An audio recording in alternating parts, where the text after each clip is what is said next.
Hey there, you're listening to Your Life is Awesome, featuring true life stories about sex told by audience members at Smutslams around the world. Smutslam is a growing network of dirty storytelling shows founded in 2011 by me, Cameron Moore.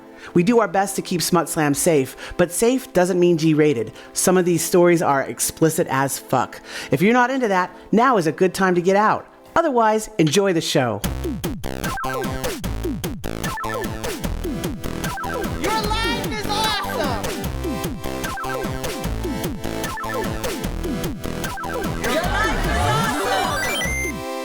Hey there, and welcome to Your Life is Awesome. If this is your first time here, you're in for a treat. If you're coming back to us again and again, that's right, you should. We're glad to have you back. This episode was recorded just last month, March 2025, in Berlin at our indoor venue, Crack Bellmer. The theme for the evening was the birds and the bees. Now, I was a little worried when I came up with this theme, like, would people know it? Because when I run slams in Germany, I am working with people for whom English is not always their first language. So I'm always a little bit worried about whether colloquialisms or phrases will hit. And when I ran this by the German speakers in my life, they're like, yes, we have that same concept. I believe it is the same thing, literally translated. So the birds and the bees, that's sort of the things, right, that we're supposed to have just learned from watching animals do their thing, right? So I don't know, is kind of personal moments of today I learned, but it could happen at any point. When you're 7 years old, you'll learn one thing. When you're 36, you'll learn another thing. These lessons come at any time of your life. I want to give a big thanks to all the tellers in this episode for giving us permission to share their stories on the show. We take a lot of care to make sure that we have people's consent, so we appreciate that when it comes. In between these stories of the birds and the bees, of course, we have the fuck buckets, which are anonymous questions and confessions coming at us from the audience. As always, they bring up some excellent topics, share some really wild stories. It's one of my favorite parts of doing Smut Slam, so I hope you enjoy them too, the fuck buckets. All right? It's a full program, so sit down, strap in, and we will see you on the other side. I'm a size queen, and my kink is to push my limits. This can't go on forever. Or can it? No, it cannot go on forever. I know that people's butts and vaginas can be incredibly elastic, but there is a limit. If you are finding like you want to go beyond your limits, this is where erotica comes in. This is where dirty talk comes in. This is where you get someone in your ear whispering, I cannot believe you fit that whole submarine in your ass. Like, this is... I don't know about you all, but when I'm really in the zone, like, I'll believe that shit when they tell it in my ear. I'm going to fillet you like a steak. I'm doing it right now. Oh, no. I don't know if that was actually a question or a rhetorical question. It cannot go on forever, but with the help of your brain, it can. You can take the universe into your body if you want to. Just suck it up your asshole like some cosmic fucking butt slut. Okay. Yeah. Cosmic butt slut. That is our next fucking sticker. Oh, crap. During my first time, the host mom of my girlfriend, who was an American exchange student visiting Germany, walked in on us so that we were suddenly interrupted. And she wanted to instantly drive me home.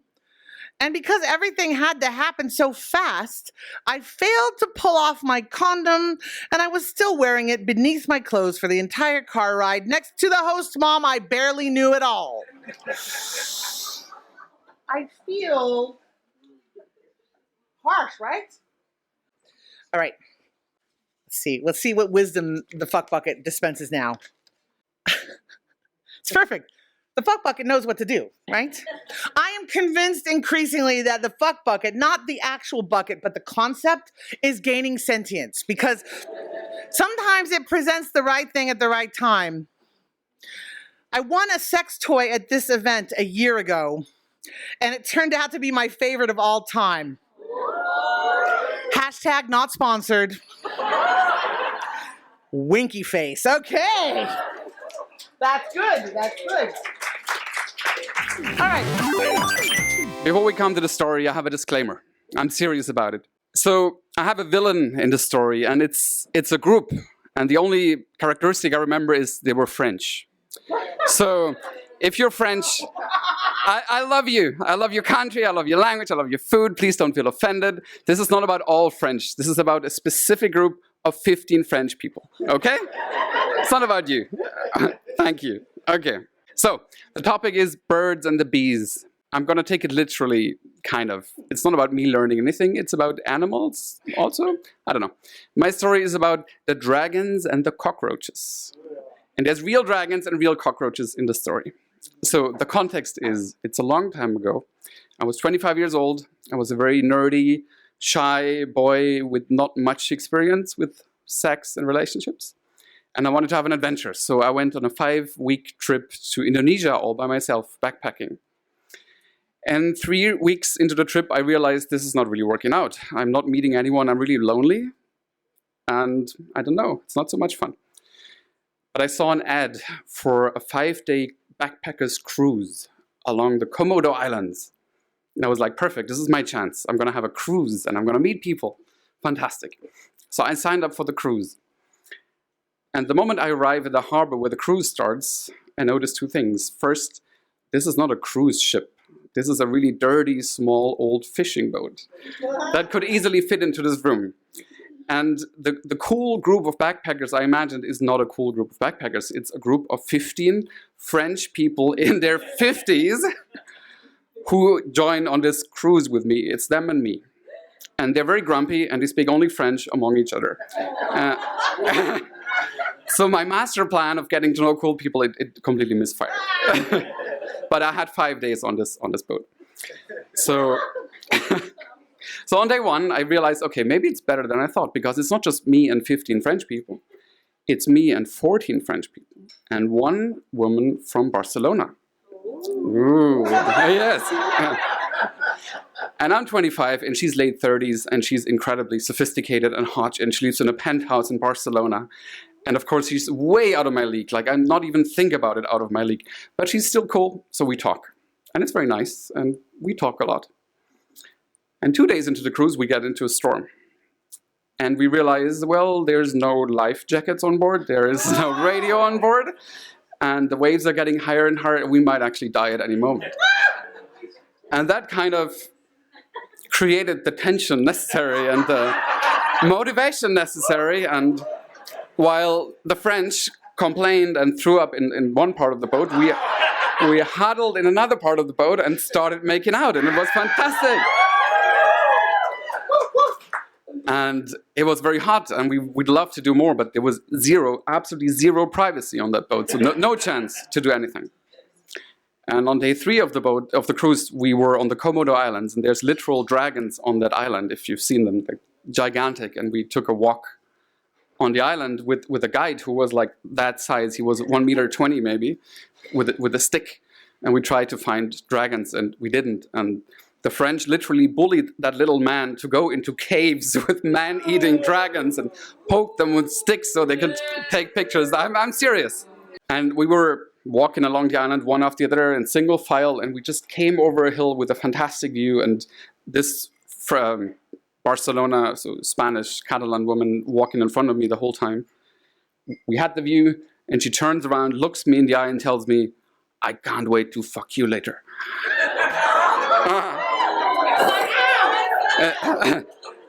So my 25-year-old brain is melting, of course. And we can't wait. And we know in a few days this cruise is going to be over, and we're just going to get a fantastic hotel room, and we're going to make love all night, and it's going to be so great.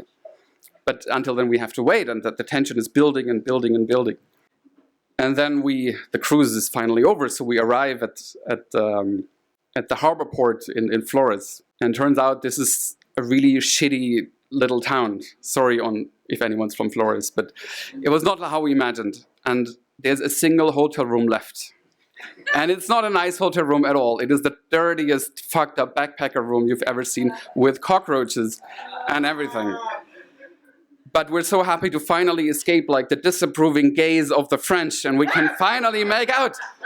So in that night, I invite her into my place. And she enters, and it's 5 days of build-up tension and lust.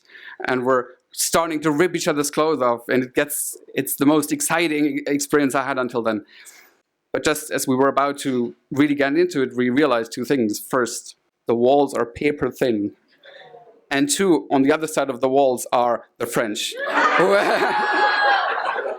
who have the room next door, and who unfortunately have to listen to us fuck all night. Thank you, that is my story.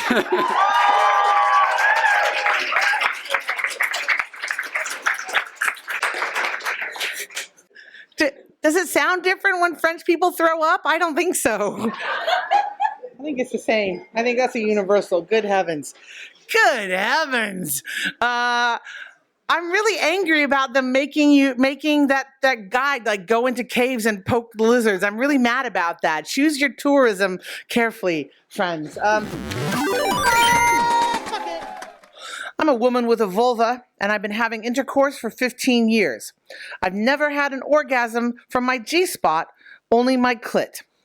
Is there a chance it could still happen, or is it pretty clear it's never going to happen? It can still happen. Yeah. It could still happen. It could still, never say never, it could still happen. I'm not asking for crowd advice here yet. Because they just want to know, could it happen? It could happen. I don't know what antics you're going to get into. I don't know who you're going to be playing with. I don't know what you're going to be playing with. I want to, just because I want to, this and the previous fuck bucket, it's a lot of pressure to put on yourself. To have these like perfect orgasms. G-spot is some kind of next level thing. And I get it, like, it's talked about a lot. You want to experience that. But I encourage whatever you're doing, whatever your goal is, like, oh, I think that threesomes, a really hot threesome could really tick that spot on the bucket list, right? Yeah, it could do, but like it's a lot of performance pressure to put on yourself. So like, go for it. But like, be chill, my babies, be chill, okay? I don't know what else to say about that. It's a lot of pressure. The world is a vampire, and it will put pressure on you anyway, okay? So, I was raised as a good Catholic girl. I went to a Catholic girls' school, so I never got any birds and the bees talk at school. So I thought I'd get it from my parents, I guess, someday. When I was 16, I started dating my first real boyfriend, I guess, and a few months into the relationship, we decided that we were both ready to try out this thing called sex, and we started having sex. And sometime after that, one day I got really sick and had a really sore throat, and I found it super hard to swallow, and it was really painful and horrible. And anyway, I was off school, and my dad came home after work that day, and he wanted to check on me. And my dad's dad was a doctor. And my dad was a mechanic, but he liked to think he was a doctor also. So he said, open your mouth, let me have a look at your throat. And my glands were really swollen and disgusting, and you could like see the white pussiness on my throat. Yeah, it was awful. And he looked at me straight in the eye and he said, Mad, I'm going to ask you a serious question. And I said, okay. And he said, have you been doing fellatio with Jacob? We'll call him Jacob. And my first instinct was, I don't really know what that means because I don't use that word in my generation, but I guess he's talking about blowjobs because he's looking down my throat. And I said no, and I was nervous and embarrassed and feeling very guilty. And he said, really? And I said, no. And he took another deep breath and he said, are you telling the truth? And at this point I was thinking, oh my God, I've got an STD, I'm going to die. It's going to be a slow and painful death because I haven't revealed the truth and I'm rotting from the inside and I have to tell the truth. And I said, no. And he just sort of pursed his lips and nodded and then walked away. And I thought, okay, he took that quite well, I guess. So I went back to my room, and a little while later, my mum came home, and she went and talked to my dad, and they were kind of murmuring in the kitchen. I thought, okay, she knows. And she came into my room to check on me, and I thought, okay, here it comes. I'm going to get the sex talk. And she said, yeah, how are you feeling? Let me see. And she said, yeah, it looks pretty nasty. I guess we're going to go to the doctor. But she didn't make any other comments. And then I said, did Dad tell you what he asked me? And she said, yeah, I know, right? Like, what a ridiculous question. And I thought, okay, I think he didn't get it. And then I said, did he tell you my answer? And she said, yeah, he told me you said no, right? And I said, well, I said no. And then he said, are you telling the truth? And I said, no. And what I really meant was yes. And she said, yes. And I said, yes. And she said, so yes, you have done that. And I said, yes. And she was sort of like, yes, oh, no. And I think she even said, that's disgusting. Yeah, and then she walked away back into the kitchen. There was more murmuring between my parents. And then she was coming back to the bedroom. I thought, okay, here it comes. Now I'm going to get the sex talk. And she said, you're so young, and you don't need to be doing that right now. You've got time, you've got things, you need to leave some things to look forward to. So I think you shouldn't be doing that right now. And I said, well, Mum, I thought that if we have oral sex, then that's actually safer, because then I can't get pregnant. And we had actually been having intercourse as well, but I thought I'm just going to try to appease her for now. And she didn't really have much else to say. She was just sort of saying, don't do that. You don't need to do that. Anyway, we went to the doctor, and there was tension in the car on the way, and we got there, and the doctor said, show me your mouth. Oh yeah, it looks nasty, da-da-da. You've got glandular fever. Here's the medicine. Rest up. Simple, easy, done. And my mum said, doctor, we have to tell you something more. Madeline's been having oral sex. And she was so nervous. I could hear it in her voice. And the doctor was like, yeah, that's fine. It's glandular fever. They're not connected. And I don't know if my mum was relieved or if she somehow was hoping for some kind of response and, I don't know, treatment from the doctor for my transgressive behavior. Anyway, I got home, took the medicine, I got better, and we never talked about the topic ever again. So I never got my birds and the bees talk. And I thought to myself, maybe my mum has never had oral sex. I mean, by her reaction, that could be a thing. And I thought maybe I need to give her the birds and the bees talk one day. And when I do, I'm going to tell her, look, there's birds, there's bees, there's caterpillars, there's butterflies, there's rainbow, there's sunshine, there's fireworks, and there's so much to talk about. So I'll just, I guess, I'm still not sure if she's ready, but maybe one day I'll find the time.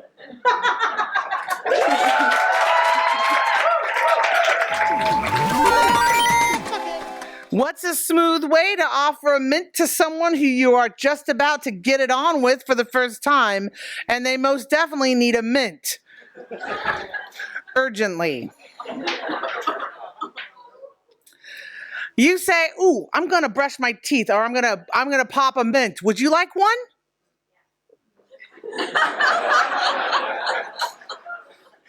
And you make sure that you're both drinking a lot of water. So make sure there's a lot of water hanging around where you are going to be getting it on. That's water can often, or lack of it can often contribute to breath. But mostly, you just normalize it and say, like, I'm going to have one. I always feel a little nervous. Would you like some? If they don't want one, then I don't know what to tell you. But take a hint. Okay, all right. Does pumping actually work to any extent to enlarge the dick or a dick clit size? Asking for a friend.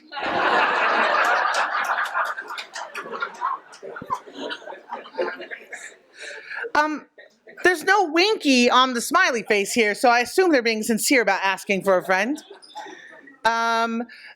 My understanding is that it only works in a very temporary way, that it's not going to, it's not like, if you've got a dick, it is not going to really keep that, like, it's going to feel like inflamed and not inflamed. Ooh, that's not good. It's going to feel like a little bit swollen and tender, but it's not going to keep that size for very long at all. It's just getting the blood vessels to the surface. It's not really doing anything.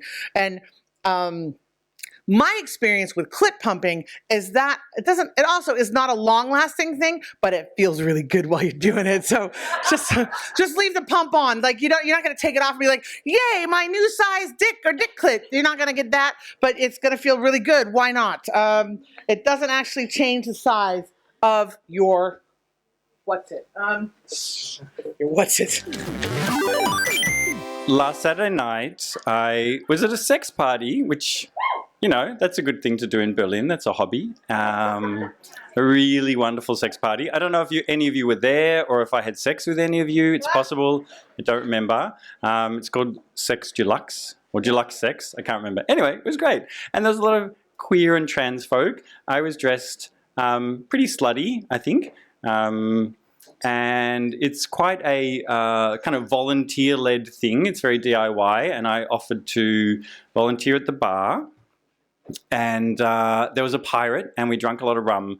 So maybe it got a little bit tipsy, which, as I suggest, is good for intimacy. Low-level alcohol, sensible people. And there were these little tattoo, like little stick-on tattoos, and on the back was a mission, and if you complete the mission, then you get to put the tattoo on. And I got two, a little bit tipsy, and one said flirt with someone, and the other, I can't remember. Anyway, it was something funny. So I was standing at the bar after my shift, being a little bit wobbly, and there was this hottie, and I said, hey, I've got this like mission, and if I finish the mission, then I get the tattoo. Can I flirt with you? Oh, that's right. The second one was kiss. That's right. So I was like, I've got two, flirting and kissing. How do you feel about that? And they're like, yeah, okay, let's do that. So we made out. It was super hot. And I really enjoyed making out, and there was no flirting. I'm a bit autistic for flirting, actually, so I was just like, can we make out? And then they said, hey, do you want to go in the dark room and do some more? And it's like, yeah, I want that. So we went into the dark room, and I'm trying to link this to the theme. As a sex educator, I want to believe that I'm always learning something about sex. So we went in the dark room, and the person lay down, and there was a lot of making out, and they were slowly undressing, and the shape of their body was making me really wild. I was so aroused and turned on. And I had my clothes on, boots on, which is important, cowboy boots, and lots of making out and lots of pleasure, and that is how it stayed. And my learning, which is really obvious, is that sex is not sex, and sex is not genitals, and sex is not taking your clothes off, and sex is the erotic. And I want to quote Audre Lorde, because it would make me sound smart, but I don't remember anything she said about the erotic, other than that I could expand our concept of what is arousing and what is erotic. And in that moment, my eyes, my hands were so turned on by touching and looking at this person, and they were so turned on by receiving this experience of my attention and my desire. And we did that for a few hours, and then kind of staggered out and messed up our hair or unmessed our hair, and went back into the bar. And there was a funny moment, this moment of like, do we share contact or not? And we didn't. And it was a really beautiful moment I shared with this person. Yay. Thank you.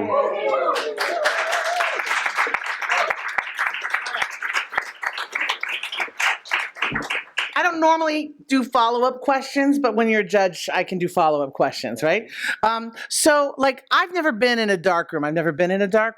So when you talk, but like when you were talking about like, and then they laid down, I'm like, but did they tell you? Because if you don't tell anybody what you're doing, you're just kind of like, where'd you go? Right? Is that hello? What's happening? I'm laying down now. Yeah, right. I'm lying down now. I'm lying down. I am such a dork. There are some, not like, okay, so here's the drill, right? Like, I was a phone sex operator for 8 years. I have talked about things that y'all have never dreamed of. But like, in terms of personal experience, I get a lot of information from Smut Slam, so I really was curious about the dark room and like how that works. Like, you have to kind of say, over here. Is it not that dark? Is it not that dark? Or is it pretty dark? Dark. It's not like pitch black. No. Okay. Berghain darkrooms are. Berghain darkrooms are pitch black. Cannot see anything. Whoa. Yeah. Too dark. Whoa. Okay. Occasional lighting darkroom. Okay. Got it. Okay. So I just had that flash in my mind. I'm like, Yeah. what is going on? Okay. That's it. I must deeply confess, so badly that no church could take it. I know, this is a good opening line here. That I've never had a simultaneous penis and prostate-induced orgasm and would give all I have to experience it. Hopefully, the longest orgasm I've ever had. Is it? I mean, you should go for it, obviously. But I encourage you to just like temper your expectations a little bit.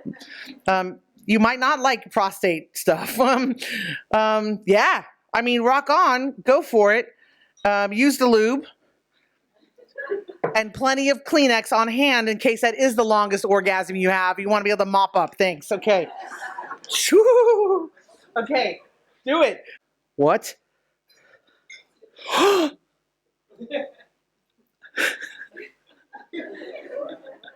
I once had sex with the actor who is the German voice of George Clooney.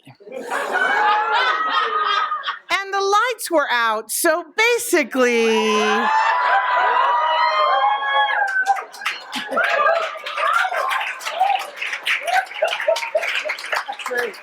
That's great. Oh, now I'm wondering how those people get those gigs in the first place, right? Like, how do you, like, because, like, in sustained, like, if you've got an actor who's getting all, like, the lead roles in Hollywood, and then they doing it, they're dubbing it for German, it's going to be the same person for George Clooney. It's going to be the same person for, I don't even know, Julia Roberts, right? It's going to be the same, right? Sure. Right? Today. It's usually one person for several actors. What a gig. Oh my goodness. So I also misunderstood the prompt. I took it very literally. I think that happens when you're not a native English speaker, but here you go. So I was 19. I was a straight girl in a small Hungarian town. Happy to report I'm none of these things anymore. And it was summer break. I had a lot of free time, so I went to a club with my best friend. And as I walk in, I see this guy sitting at the bar by himself. And because it's a small town, we kind of, like, everybody knows about everybody, right? So I'm like, oh, I had my eye on this guy for quite a while. I know he's a writer. He's also, like, really old, 30, kind of. And he has this mysterious aura about him. He's always sitting alone in coffee shops, has this artist's pain and yearning in his big brown eyes. I found him so intriguing. I think I had just had daddy issues. But I decided my time has come, so I made a move. And it worked. So we ended up dancing together and making out all night. And the party was over. It was early morning. And he offered to walk me home, which I found such a gentlemanly gesture because I was staying with my parents in a tiny apartment. So there was absolutely no way for him to come upstairs with me and get lucky. I thought, this is so nice. So we get to our house. And we're still making out. It's very steamy. He kind of doesn't want to let me go. I also don't want it. It's like, it feels good. And then suddenly he looks at me very intensely and he goes, have you ever made love in nature? So I look around We're surrounded by communist blocks.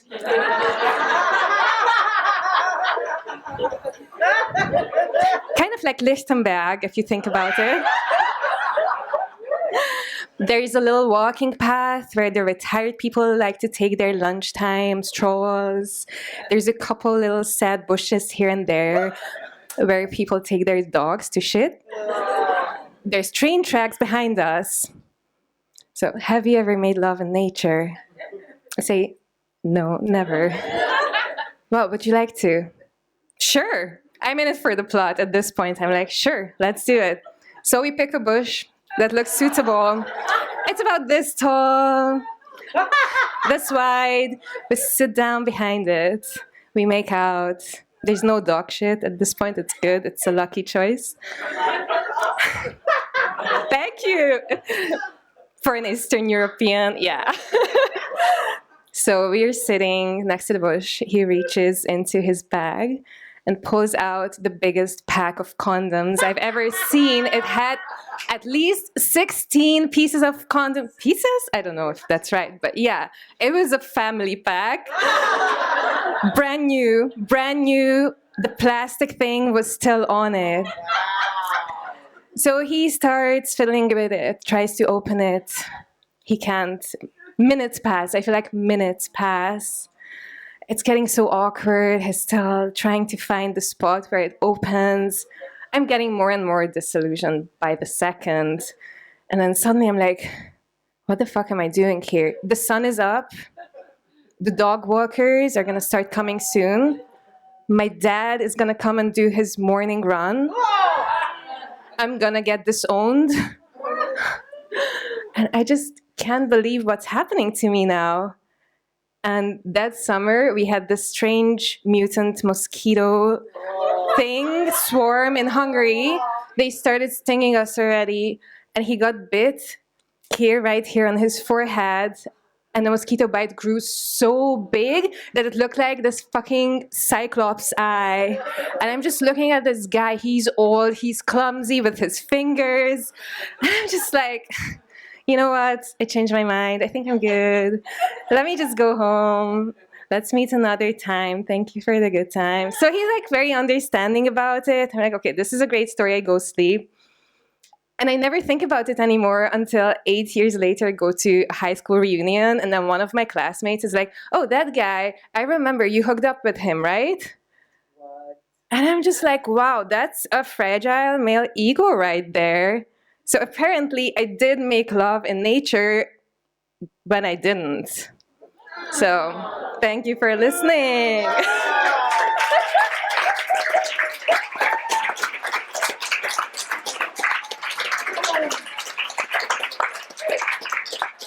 Okay, I'm sorry, but sometimes the group has to do it together to just erase that bullshit. On the count of 3, can I get a resounding fuck that guy? 1, 2, 3. Fuck that guy! It's magic. All right. Yeah, you know. I'm trying to find a way. Actually, the more I do smut slams around, I'm trying to find the ways that the room as a collective, as a group, can kind of put some like group. I'm not woo. I'm not really that woo. I don't believe in witchcraft or anything like that, but I do feel sometimes you need the force of a whole room shouting something and it feels more true or it feels more powerful. And fuck that guy. Like into the past. We're sending that back into the past. Fuck that guy. Fuck it. My boyfriend loves eating ass, so when I am annoyed at him, I suffocate his face.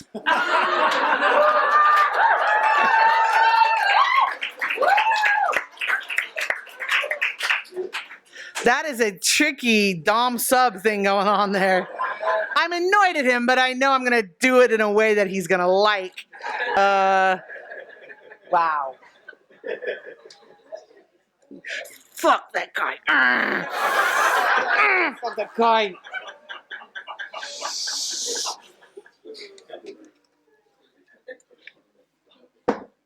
You people are so inspiring.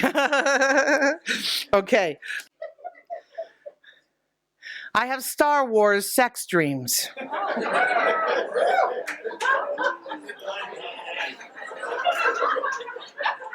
At the bottom, they have a little heh heh heh laugh on it. Okay. Crowdsource. What is your number one Star Wars character, if Star Wars is your thing? Number one Star Wars character you would do? Leia? Mandalorian? Mandalorian. I would totally get in with Han Solo. Han Solo's got that vest action going on. Anybody else? C-3PO. I wonder how programmable he is. Obi-Wan knows his way around. He's experienced. Yeah, all right, that's all right. Okay, just checking. Y'all are a bunch of nerds. I love that for you. Okay.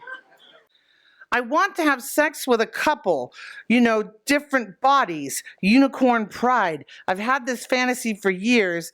Maybe I'll meet them tonight. I don't know. I don't do personal ads for any of you fuckers from the fuck bucket. I will say, if you see someone looking a little sad and kind of wistful out there, go up and chat with them, Unicorn pride is the person who gets invited in to fuck a couple. Yeah, or they go out in search of it. Yeah. So, unicorn, so-called unicorn, because it can be very difficult to arrange, and oftentimes couples treat unicorns badly. So it's a rare situation. Yeah. It can be very fetishizing if you're not careful. But this person is writing from the point of view of the unicorn, so it's fine. Unicorn pride, babe. Okay. Sometimes I feel very boomer in regard to sexual things. Should I challenge it, or should I accept my boomer side?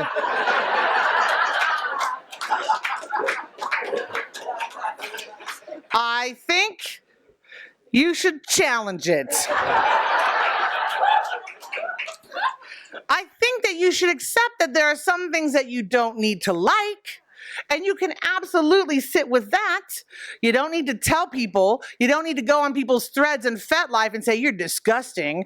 You don't need to do any of that stuff. You don't need to project it out on anybody. You can sit with your boomer and be like that crotchety old man that I'm talking about earlier. Why do they keep talking about butt sex? That's a very boomer voice that I'm taking on there. But in general, I think that you should challenge it. I think you should read more things. I think you're doing great by coming to SmutSlam. SmutSlam is a very eye-opening experience. And read stuff, go to workshops, go to pride events, go to dark rooms. I hear they're very fascinating places. See, that's my boomer side that came out and a little Imagine, if you will, that I was Kermit the Frog. Right then I'd be going yeah, I don't think you should accept, when you're talking about boomer, you're talking about prejudices. You're talking about rigidity in mind. You're talking about get off my lawn. You're talking about that shit, and you can do better than that. You can open up to more things, and you still have time. I don't know how old you think you are. You have time to go out there and try stuff on. Boomer is not a death sentence here. Boomer is a marketing demographic, and you're better than that. Okay. All right. I've known I was kinky since I was 7. People know. They know these things. My mom had a book of women's erotic fantasies. My best friend liked the romantic story about a woman being stroked with fur. I like the story about the woman being tied to a dildo saddle. It's just 2 words that are put together here. I just read them one after the other. Dildo saddle. I was convinced my friend was weird.